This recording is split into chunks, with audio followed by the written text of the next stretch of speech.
In Black Hollow, West Virginia, the locals don't check their watches at night. They already know when the air turns to ice. It happens at exactly 12:13 a.m. on Miller's Bridge, a wooden skeletal ruin that should have collapsed decades ago.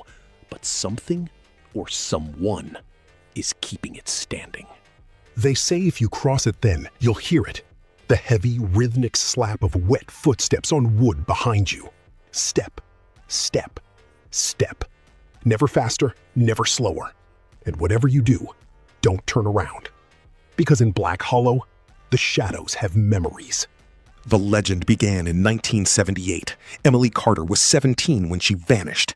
After a fight with her boyfriend, she walked onto that bridge and simply evaporated. The next morning, her shoes were found sitting neatly on the planks, one on the left, one on the right. No blood, no struggle, just a void. Sheriff Dalton called it a runaway. He ignored the evidence, took a payout from the boyfriend's wealthy family, and buried the case. For years, he slept soundly, convinced that dead girls don't talk. But Emily wasn't just dead. She was waiting. One night, Dalton went to the bridge to prove the ghost stories wrong. At 12:13 a.m., the footsteps found him. He saw a girl in a white dress, the hem dripping with black river mud. When she turned her head, the sheriff stopped breathing. Her face wasn't a face. It was a jagged, bottomless hole, a living void that sucked the light out of his flashlight. She didn't scream. She didn't even move. She just whispered 4 words that shattered his soul. You saw him do it.